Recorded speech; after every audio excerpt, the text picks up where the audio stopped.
It was 6:27 p.m. when Flight 228 veered sharply off its assigned path. No storm, no warning. Just a sudden change in direction, followed by radio silence. 8 minutes later, the aircraft vanished from radar, plunging into the Atlantic with 137 souls on board. The black box recorded only one final sentence before impact, spoken by the co-pilot in a hushed, almost hesitant tone. "She's not who you think she is." That's it. No mayday call, no technical alerts, just those cryptic words and then silence. The nation mourned. The media speculated. Mechanical failure, pilot error, terrorism. But when investigators recovered the captain's uniform, tucked into the inside pocket was a folded note with just 7 handwritten words. "Don't trust the girl with green eyes." Captain Matthew Cole was the last person anyone would expect to fall apart in the cockpit. Decorated, disciplined, admired. A man of routine, but something had changed. And it started 6 months earlier on a routine flight to Chicago when he met a new flight attendant, Samantha Green. What began as flirtation in the sky would descend into obsession, manipulation, and betrayal. And the worst part, Matthew never saw it coming. Before the truth comes out, you'll want to be with us. Subscribe now and activate the bell. Only the most attentive follow these real stories that few have the courage to tell. Every week, a new case that will blow your mind and your heart. Captain Matthew Cole had spent the last 17 years of his life in the skies. At 38, he was already a legend among his peers at WestJet Atlantic. Calm under pressure, methodical in every movement, and respected by both crew and passengers, Matthew was the kind of pilot you wanted behind the controls during turbulence, literal or otherwise. He lived alone in a modest house just outside of Charlotte, North Carolina. No wife, no children. A few friends from flight school who he caught up with now and then, but most of his world was 35,000 feet in the air. His life on the ground was quiet, almost invisible, and that's exactly how he liked it. His days followed a rhythm as precise as a flight plan. Wake up at 4:30, run 3 miles, black coffee, quick check of aviation news. He would arrive at the airport early, triple-check weather reports and flight paths, and personally greet each crew member before takeoff. He didn't just lead, he inspired.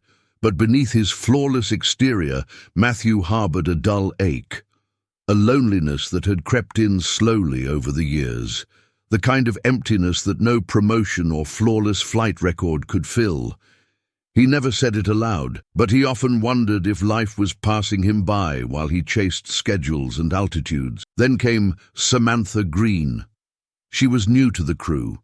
Young, energetic, striking, long auburn hair, a voice that wrapped around words like silk, and eyes, green, piercing, that made people pause mid-sentence. Everyone liked her, but it was the way she looked at Matthew that changed everything. She didn't treat him like a decorated pilot or a senior officer. She teased him, challenged him, smiled a little too long. And for Matthew, it was intoxicating. Their connection was immediate but not explosive. It was subtle, quiet, a shared glance during boarding, a joke passed between service carts, a lingering moment in the crew lounge after landing. For the first time in years, Matthew felt alive. Like he wasn't just flying routes, he was living again. He started looking forward to work in a way that had nothing to do with aviation.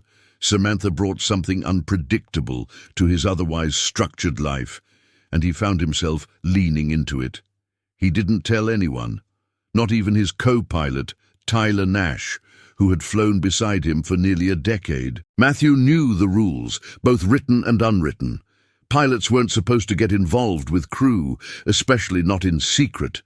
But what started as a private escape from his emptiness soon became something more, something intense, and just beneath that intensity, something dangerous. Matthew Cole was a man who thrived on control, but what he didn't know, what he couldn't see, was that he was already losing it. Matthew hadn't realized how hollow his life had become until Samantha stepped into it. In the early days of their encounters, it wasn't about love or even lust. It was about feeling something, anything. There was a spark in her, something unpredictable and wild that fascinated him. Matthew, a man who thrived on routine, was suddenly captivated by the unknown. She didn't just break his rhythm, she rewrote it. Their first night together wasn't planned. They were on a layover in Denver. The crew had agreed to meet at the hotel bar after check-in, a tradition of sorts. But one by one, everyone bowed out, until only Matthew and Samantha remained. She sat across from him, sipping an old-fashioned, eyes glinting under dim light. "You ever get tired of being perfect?" she asked, smiling. Matthew chuckled. "Who says I'm perfect?" She leaned in. "Everyone." He didn't remember the rest of the conversation, just the way she looked at him, like she saw something no one else could. That night, for the first time in years, he didn't sleep alone. After that, things escalated quickly. They began arranging layovers together, carefully selecting routes and schedules. They were discreet, never affectionate in public, never too familiar on board. But behind hotel doors, the lines blurred. They talked for hours. She shared stories from her childhood, some light, others dark. She spoke of dreams that never quite landed, of relationships that ended before they began. And Matthew listened. He always listened. In those stolen moments, he started to believe this could be something more, not just passion, but partnership. She made him laugh, challenged his guarded nature, pushed past his walls without ever seeming to try. He began to imagine a future with her, something he'd stopped doing long ago. Maybe a cabin in the mountains, maybe flying fewer routes, maybe, finally, a reason to land. But Matthew didn't just want Samantha. He wanted to rewrite the rules of his life, the ones that kept him distant, disciplined, detached.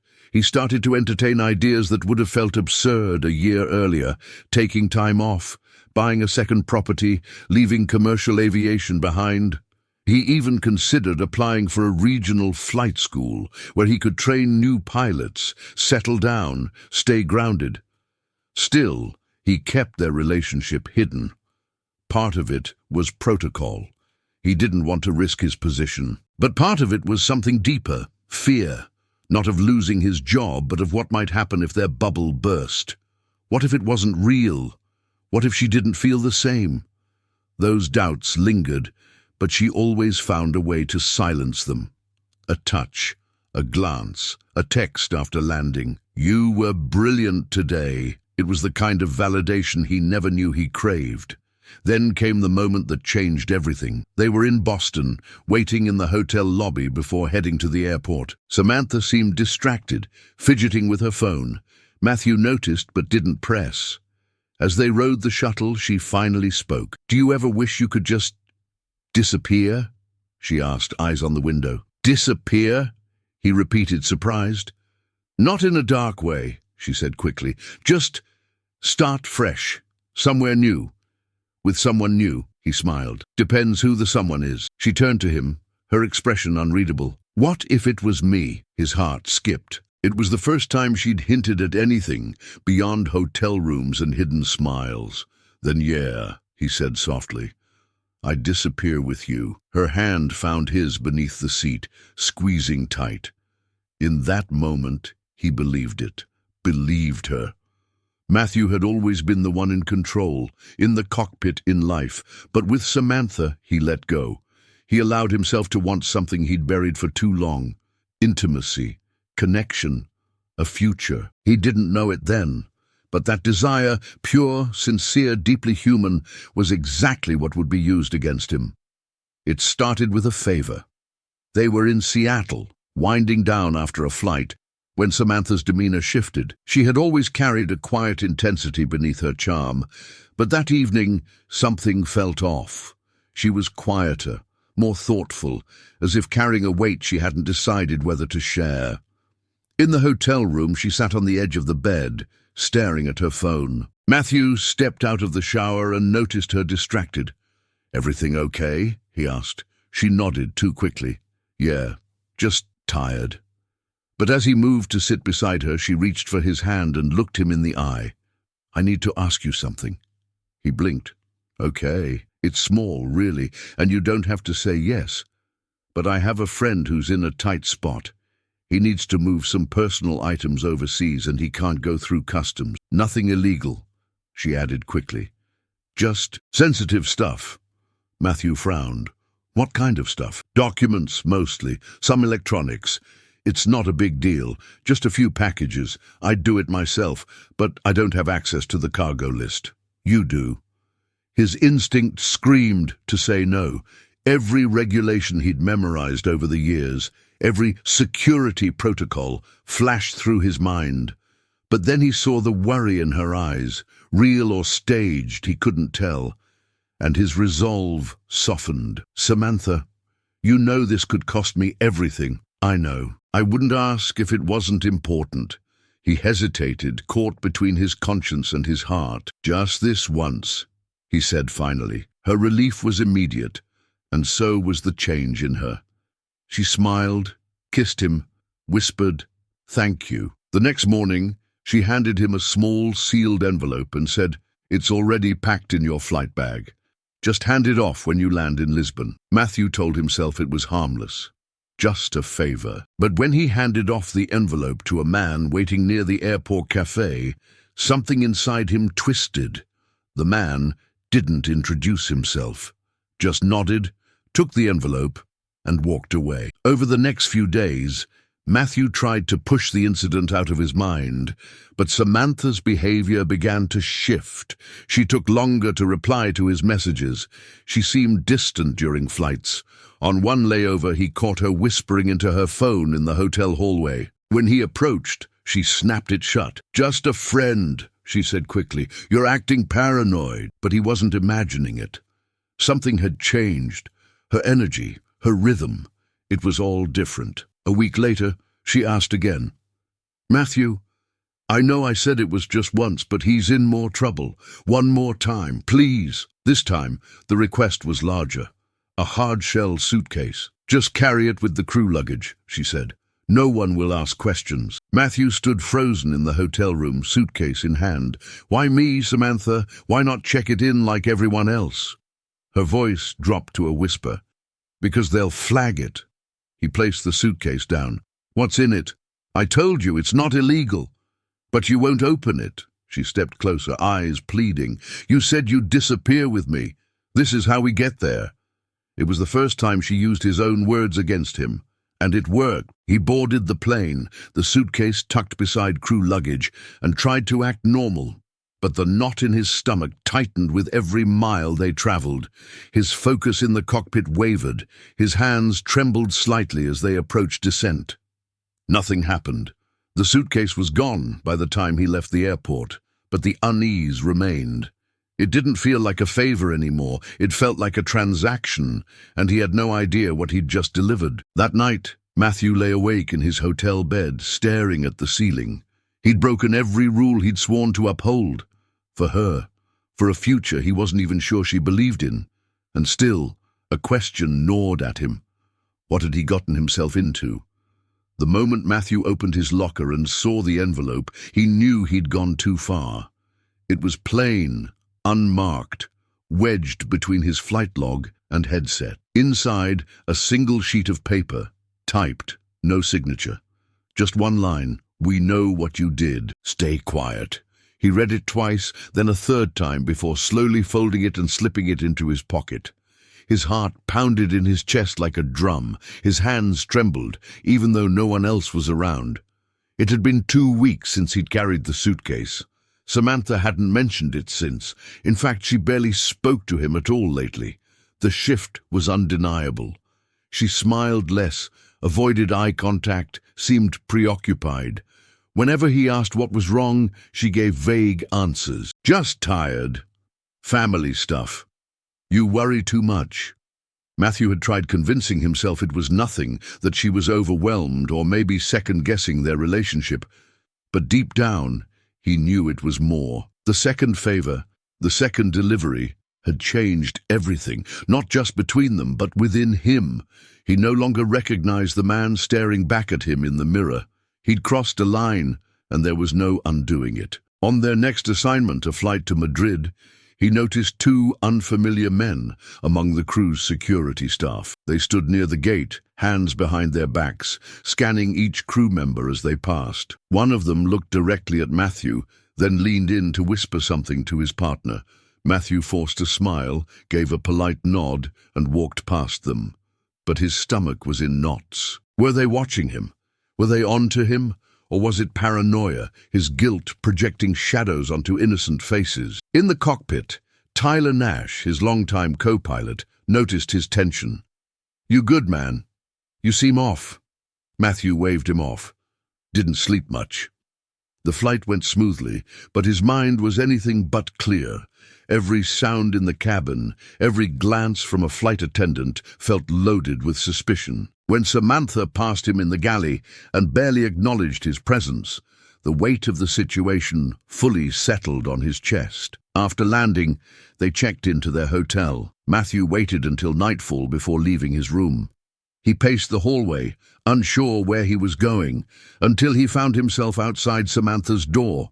He knocked once, then again. She opened it slowly, eyes puffy, mascara smudged. "What are you doing here? We need to talk." She hesitated, then stepped aside to let him in. The room was dimly lit, her suitcase half packed on the bed. "What's going on, Samantha?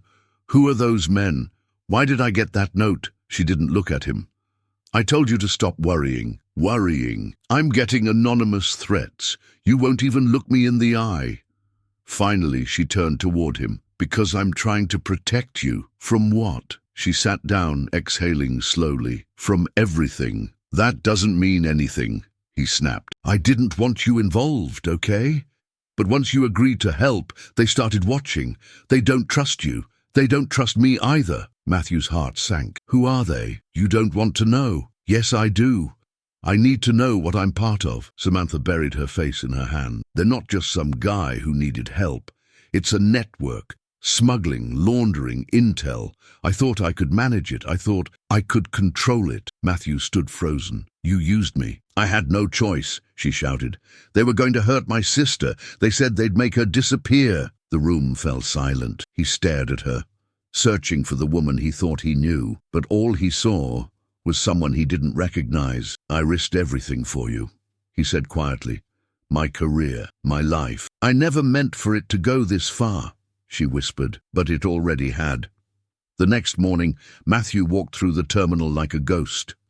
The anonymous note burned in his pocket. Samantha's confession echoed in his mind.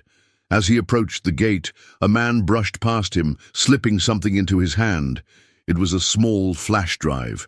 No words, no eye contact, just a subtle exchange, gone in a second. Matthew looked down. A sticky note was attached.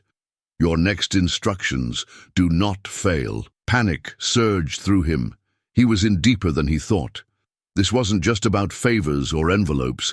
This was a machine, cold, calculated, and he was a cog now. That night, back in his hotel room, Matthew stared at the flash drive for hours before plugging it into his laptop. A video loaded, grainy surveillance footage of him and Samantha together, boarding flights, entering hotels, handing off packages. They had everything. His blood ran cold. There was no denying it anymore. He was being watched. He was being used. And if he made one wrong move, he wouldn't just lose his job. He'd lose everything. Matthew Cole wasn't sleeping anymore. He spent most nights lying in bed, eyes wide open, listening to the silence of unfamiliar hotel rooms. Every knock on the door made his heart race. Every vibration of his phone sent a jolt of dread through his body. He had once been known for his calm demeanor, his precision under pressure. Now he was unraveling. Since receiving the flash drive, everything changed. He was flying routes on autopilot, barely registering his surroundings. He smiled for passengers, briefed his crew, performed his pre-flight rituals, but it was all hollow. A performance. The man who once found peace in the skies now feared every takeoff. Each landing felt like it could be his last, and every time he stepped off the plane, he wondered if someone would be waiting for him. He avoided Samantha, not because he hated her, though some part of him wanted to, but because being near her reminded him how easily he had been manipulated. He still didn't know which parts of their relationship had been real. Did she ever love him, or was he just a pawn? One night, after a flight to Vancouver, Matthew found himself drinking alone at the hotel bar. He nursed a whiskey, barely tasting it, staring into the amber liquid like it held answers. He didn't notice Tyler Nash approaching until he sat down beside him. "Man, we need to talk." Matthew tried to smile. "Everything okay?" "No," Tyler said flatly. "You're not okay. And I've been pretending not to notice, but it's getting worse." Matthew's throat tightened. "You've been distracted," Tyler continued. "You're late to pre-flight meetings. You miss details. You forget things. That's not you." "I'm just tired," Matthew replied quickly. "Cut the crap." They sat in silence for a long moment. Finally, Tyler spoke again, softer this time. "Look, I don't know what's going on, but if you're in trouble, you can trust me. We've flown together for 10 years. I've got your back." Matthew looked away, ashamed. He wanted to tell him everything, but fear kept his lips sealed. "I appreciate it," he said quietly. Tyler nodded, unconvinced. Later that night, back in his room, Matthew opened his laptop and replayed the surveillance footage from the flash drive, over and over, watching himself smiling, laughing, handing off packages, each frame now a threat hanging over his life. He realized just how meticulously they had planned everything. He was being observed from the start. His phone buzzed. A text from Samantha. "They're asking about you. Be careful." He stared at the message, then deleted it without replying. The fear was constant now. Not just fear of being caught, but fear of losing control, of being buried in something he no longer understood. The syndicate, the surveillance, the threats, it was all closing in, and the guilt. That was the worst of it. He'd built his life on honor, responsibility, integrity. He had mentored young pilots, spoken at aviation seminars, carried families safely through storms. Now he was smuggling God knows what for criminals, and worse, he had no idea how to stop. That week, the airline scheduled Matthew for a mandatory check-in with corporate, a performance review, they called it. Routine. He'd been through dozens before, but this one felt different. He sat across from a man in a dark suit, someone from internal affairs. His questions were polite, measured, but laced with implication. "Have you noticed any unusual behavior among your crew? Has anyone asked you to bend procedures? Do you feel safe operating under current conditions?" Matthew answered as calmly as he could. No, always, but his palms were sweating. His heart thudded against his ribs. They knew something, maybe not everything, but enough. When the meeting ended, the man stood and smiled. "Captain Cole, we appreciate your time. We just want to make sure all our pilots are flying clean." That phrase stuck with him. Flying clean. As if they already suspected he wasn't. Back at the terminal, Matthew sat on a bench near the tarmac, watching planes taxi down the runway. He imagined walking away, leaving it all, changing his name, disappearing. But he couldn't. Because they'd never let him. And because, deep down, he wasn't ready to stop fighting. He thought about Samantha again. About her voice in the dark, her hand in his, the way she said, "This is how we get out." He had believed her. And maybe on some level, she believed herself too. But now, he was alone in it. His family didn't know, his colleagues didn't know. And the people who did know, well, they weren't the type to offer help. He was trapped in a silent war. No allies, no strategy, just survival. And somewhere, buried beneath all that fear, a thought began to bloom. Dangerous, but necessary. What if he turned the tables? If this story has made you think of someone or something you've experienced, leave your like and comment below. Sometimes, sharing our feelings is the first step towards understanding what happened or preventing it from happening again. Your voice is also part of this. 3 days after the corporate meeting, Matthew received an unexpected message from an encrypted email account. No subject line, no sender name, just a single line of text. "Meet me at gate 19. Long Beach, 10 p.m. Come alone." He stared at the screen, heartbeat quickening. His mind raced through possibilities. Trap, setup, maybe worse. But curiosity overpowered caution. He needed answers. Someone knew something. Someone was watching. And maybe, just maybe, someone was willing to talk. He arrived early, dressed in plain clothes, trying not to look like himself. The terminal was mostly empty at that hour. A few janitors cleaning the floors, a security guard scrolling his phone. Gate 19 was dark, its monitor off. He sat and waited. 10 minutes passed, then 20. Then he saw her. Not Samantha. A woman in a grey blazer, shoulder-length dark hair, sharp eyes that scanned like X-rays. She didn't introduce herself. Just sat beside him and said, "Captain Cole, I'm Agent Lauren Mitchell, Homeland Security." His breath caught. "I don't have much time," she continued. "We've been tracking a trafficking network that uses airline personnel for international smuggling. You've been on our radar since Madrid." Matthew stiffened. "We intercepted communications between two known operatives. One of them mentioned you by name, said you were compliant but unaware. That made you valuable." Matthew's mouth went dry. "You've been watching me? We've been watching them. You just got caught in the web." He leaned back, trying to process. "So why tell me this now?" "Because you're still alive, and that means you're useful. To them and to us." She reached into her bag and pulled out a small tablet. She swiped through photos, surveillance stills, financial transfers, cargo manifests. He saw himself. Samantha. Men he didn't recognize, but whose faces now sent chills down his spine. "They run through people quickly," Mitchell said. "You weren't the first pilot. You won't be the last." Matthew swallowed hard. "And Samantha? She's a facilitator, one of their best. Recruits insiders, builds trust, makes them feel like they're part of something special." He looked away, stung. "I thought she loved me." "She might have," Mitchell said, almost gently. "But that doesn't mean she wasn't doing her job." Matthew clenched his fists. "What do you want from me?" "A chance to stop this. We need you to stay in it, play along, pretend everything is normal." He stared at her in disbelief. "You want me to keep smuggling for them? We'll monitor every move. You won't be alone anymore." He hesitated. "And if I say no, they'll replace you, and we'll lose our window." It wasn't a choice.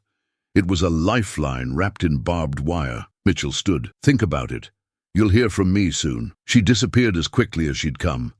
Matthew sat there long after she left, watching planes rise and fall in the distance. For the first time in weeks, the fog lifted just enough for him to see the truth. He wasn't just a pawn anymore. He was a weapon. Matthew didn't sleep that night. Agent Mitchell's words echoed in his head like an alarm he couldn't silence. He was useful, to them and to her. A pawn, turned asset, standing at the edge of a game he barely understood. By morning, he had made his choice. If he was going to be used, he'd choose who got to use him. He resumed his routine, careful not to deviate too much. He smiled when he was expected to, kept his voice steady during briefings, and feigned indifference whenever Samantha was near. It was the performance of his life, and everything depended on it. 3 days later, another flash drive appeared in his locker. No note this time, just the drive, glinting in the light like a warning. He waited until nightfall to plug it in. Inside were detailed instructions for a third delivery, this one more complex. The cargo would be disguised as medical equipment and passed off during a refueling stop in Reykjavik. The tone of the document was colder now, clinical, as if they'd stopped pretending he was anything more than a tool. Matthew memorized every detail, then destroyed the contents. He contacted Agent Mitchell through the secure line she'd given him. "I have a job. They're moving something through Iceland. You'll have the manifest within the hour." From that point on, he wasn't just involved. He was embedded. Mitchell's team moved quickly. Customs officials at Reykjavik were alerted. Positions were coordinated. Cover stories rehearsed. But they made one thing clear. Matthew had to act like nothing had changed. So he did. The night before the flight, Samantha knocked on his hotel room door. She hadn't done that in weeks. He opened it, unsure whether to feel relief or rage. She looked tired, hollow. "I wanted to see you," she said softly. He stepped aside, letting her in.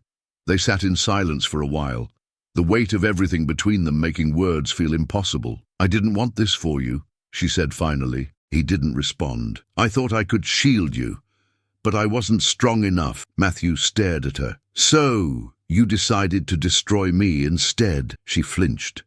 "You could have told me the truth," he said. "I would have helped you. I still might have trusted you." Tears welled in her eyes, but she didn't cry. They had leverage. "I didn't get to choose who I hurt." A long pause. Then she reached for his hand. "They're getting nervous," she whispered. "Something's changed. Be careful." That night, Matthew lay awake, knowing it could be the last time he'd see her and not know for sure what side she was on.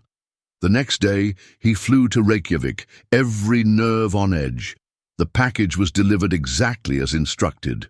Men he didn't recognize loaded it onto the aircraft. He signed the documents, smiled, nodded, said nothing. But unknown to the smugglers, customs had already flagged the cargo. By the time the plane landed in Berlin, a coordinated seizure was underway. Mitchell's voice came through his earpiece during taxi.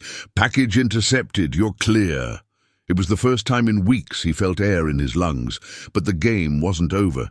This victory was small, and the people behind this network were still watching, still powerful, still dangerous. Back in Charlotte, Matthew found a message waiting for him in his mailbox. A single photo of him at the Reykjavik airport. No words, just a silent warning. "We saw you." They knew, or suspected, and they were coming. He had no choice now. He was in it until the end. The sky was overcast over Dallas-Fort Worth when Flight 319 was cleared for takeoff. Matthew Cole adjusted his headset, checking instruments with his usual precision. Every movement was second nature, but inside he was anything but calm. Today wasn't just another international flight. It was the end game. He knew this operation was bigger than anything they'd tried before. The instructions on the final flash drive were more complex, the stakes higher.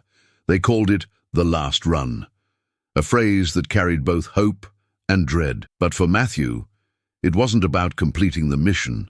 It was about dismantling it from the inside. The plan, carefully coordinated with Agent Mitchell, involved letting the operation unfold just enough to identify every player. They were after names, faces, routes, and Matthew was the bait.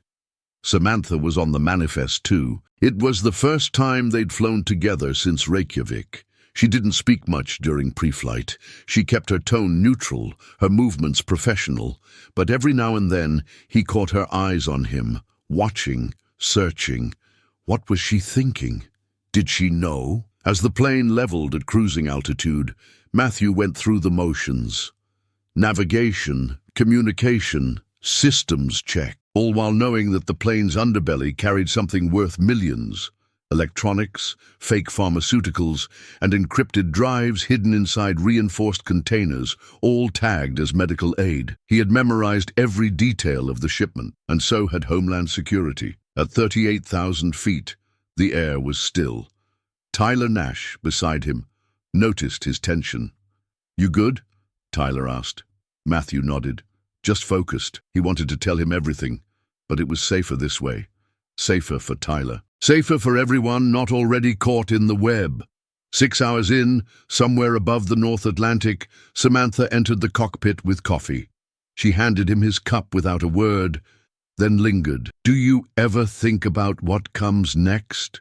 she asked quietly. Matthew sipped, kept his eyes forward. "All the time." She looked down. "I didn't lie about everything." "I know." They sat in silence for a long moment before she left, and when the door closed behind her, he exhaled slowly. Landing was scheduled in London. It would be their final opportunity to move.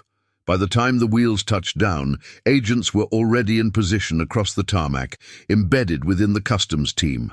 But one wrong move, one premature signal, and everything could fall apart. Matthew had made it clear.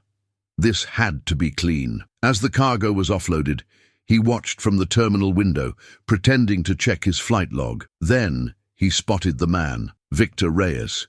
He was the syndicate's handler. The one whose name was never mentioned aloud, the ghost behind every directive.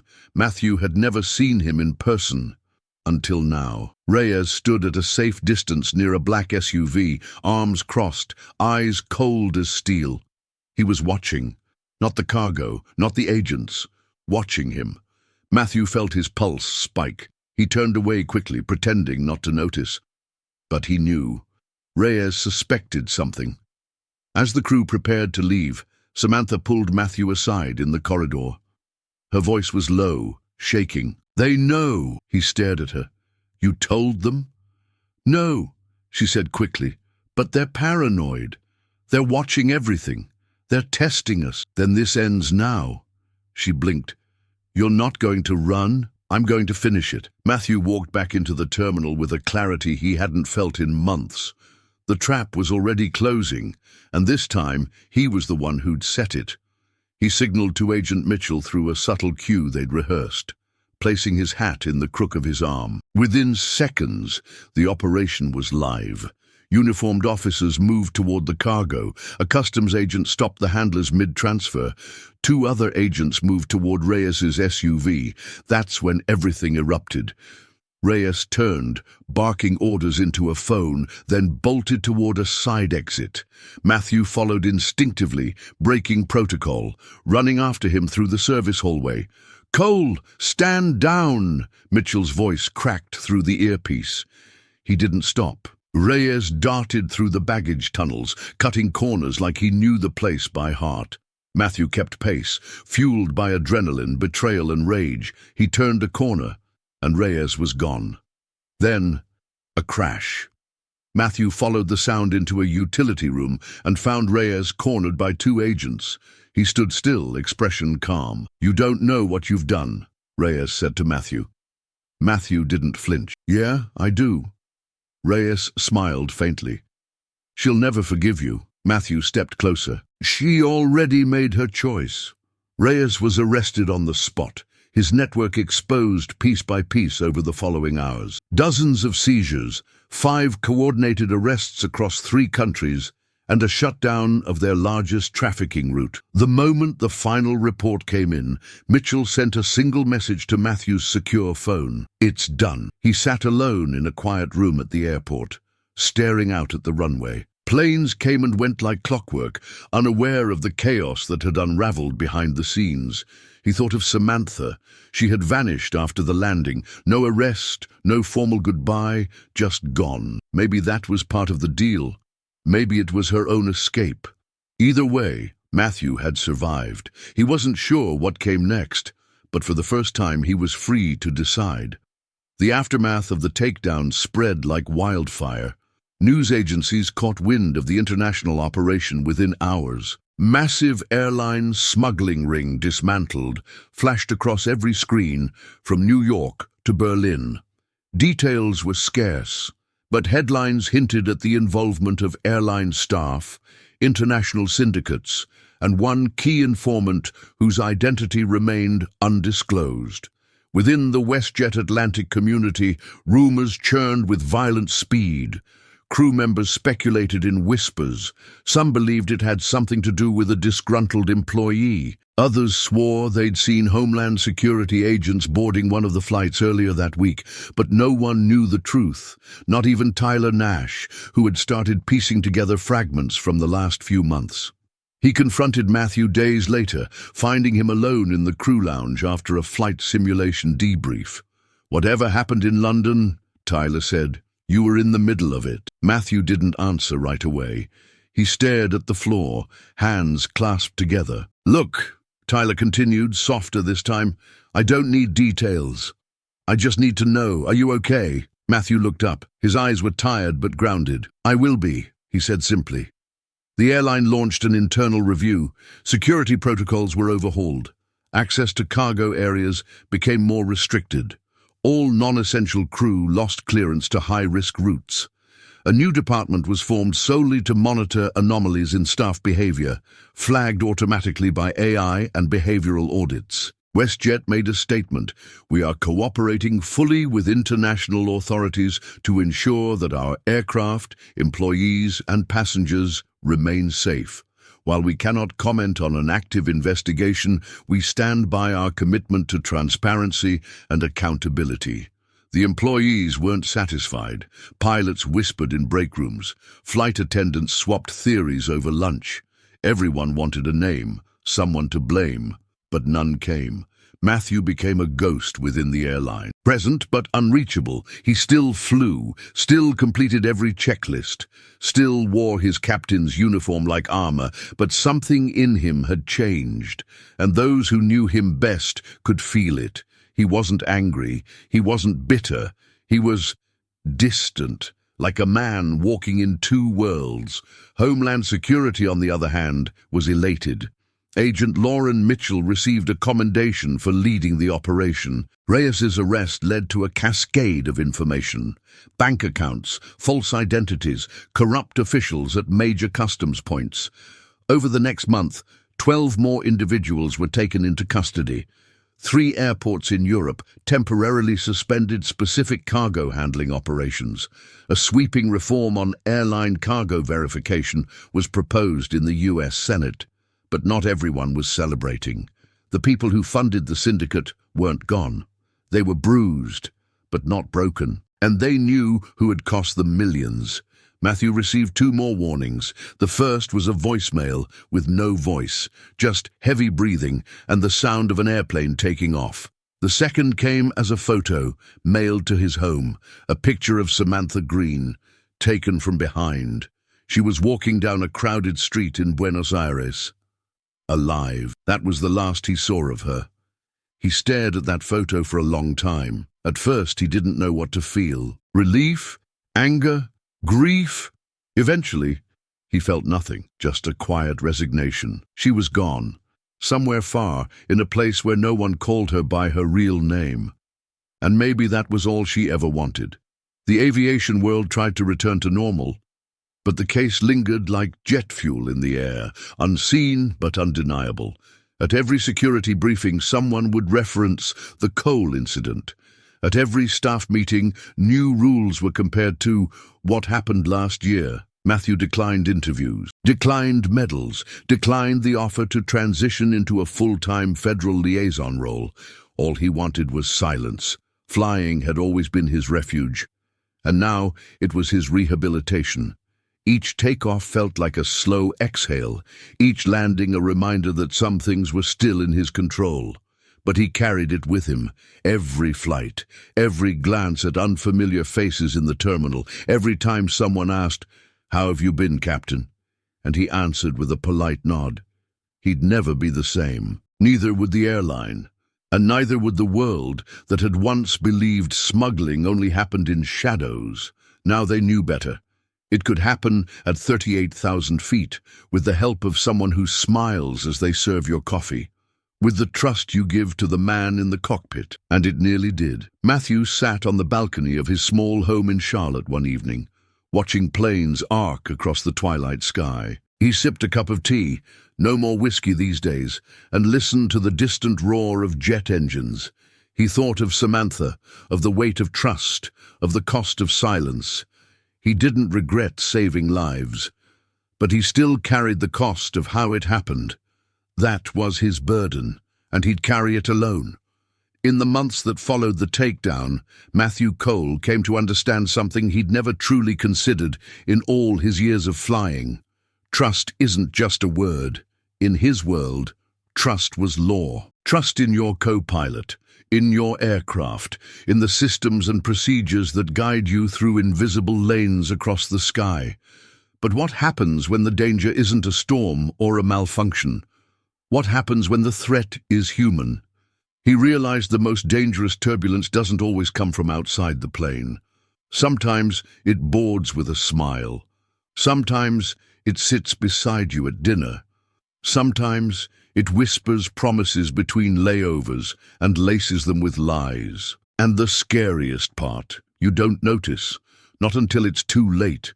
Matthew had spent his entire life controlling risk, calculating fuel, measuring speed, running simulations for every worst-case scenario, but nothing had prepared him for Samantha Green.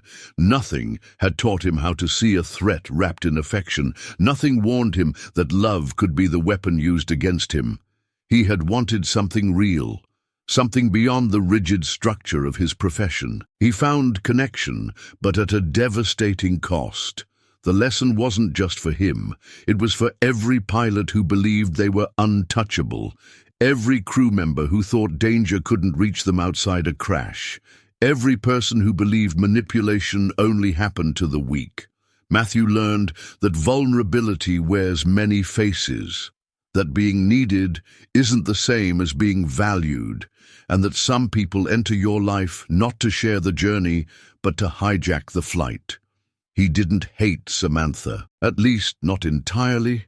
He hated what she represented, the illusion of safety in a system designed to trust without question, the weakness that comes from isolation, the temptation to believe someone's affection means protection. If anything, he pitied her, because he saw what fear had done to her, how it had twisted her survival into betrayal, how it had turned love into leverage. But that didn't make her innocent. Matthew didn't expect closure. There was no perfect ending here, just a quiet reckoning. He now lived with the knowledge that he had been a tool in someone else's hands, that he had nearly become a liability to the people he was trained to protect, and that the scars of that manipulation would never fully fade. The sky still called to him, but differently now. It was no longer a refuge. It was a responsibility, one he would never take for granted again. Samantha Green was never officially charged. There was no arrest warrant, no public manhunt. Her name was left out of every formal document related to the operation. She had disappeared the way only someone trained by professionals could, vanishing between cities, continents, and aliases. For the authorities, she was a loose thread. For Matthew, she was a ghost.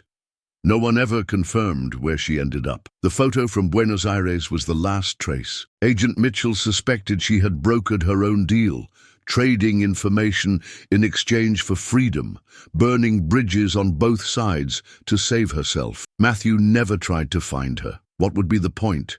She had already taken enough from him. Answers wouldn't give him peace. Closure wasn't guaranteed, only the ache of remembering what had once felt real. Victor Reyes, however, didn't vanish. He stood trial in 3 countries, convicted on multiple counts of trafficking, racketeering, and conspiracy. His cooperation with law enforcement unraveled the inner workings of a network that had extended into 6 international airports and involved more than 20 insiders across aviation and customs. His sentence, 180 years. He never spoke Samantha's name. As for WestJet Atlantic, the company survived the storm but bore the scars. The Cole Protocol became standard across major airlines, an internal system of red flags based on behavioral shifts, travel patterns, and financial anomalies in crew members. New briefings included psychological awareness training. Every new hire was taught about the dangers of internal exploitation, not just technical threats, but emotional ones. Matthew remained with the airline, but changed roles. He took on a hybrid position as both captain and internal aviation advisor, helping build safeguards from within. He trained new pilots not only in flight mechanics, but in vigilance, how to recognize subtle manipulation, how to protect their integrity before someone could weaponize it. Most of them listened. Some didn't believe it could ever happen to them. He didn't argue. He just told the story, piece by piece, never mentioning names, never seeking pity, just truth. In quiet moments he still thought of her, not the lies, not the betrayal, but the nights before everything cracked, when it felt like the sky was wide open and someone finally understood him. It wasn't forgiveness, it was memory, and memory, he knew now, had a weight all its own. The world moved on, but Matthew Cole never flew the same way again. Now that you've heard the full story of Captain Matthew Cole, we want to hear from you. Do you believe Samantha Green was a victim of circumstance or a cold manipulator who used love as a weapon? Was she forced into her role by fear and control, or did she make calculated choices to protect herself at the expense of someone who trusted her? And what about Matthew? Was he too naive or simply human? Can any of us truly say we'd have acted differently in his place? This case isn't just about smuggling or corruption, it's about vulnerability, about how even the most disciplined, respected individuals can be pulled into something far beyond their control. It's about trust, and what happens when that trust is shattered in the most personal way imaginable. We want to know your thoughts. Do you think the justice system handled this the right way? Should Samantha have faced charges? Should Matthew have spoken out publicly? Comment below with your theory. What do you believe really happened between them? And if this story kept you on edge, don't forget to subscribe to our channel. We bring you true crime stories like this one every week. Cases that shock, disturb, and make you question everything. And most of all, share this video with someone who thinks they could never be manipulated, because even the strongest people fall, and sometimes they fall from 38,000 feet.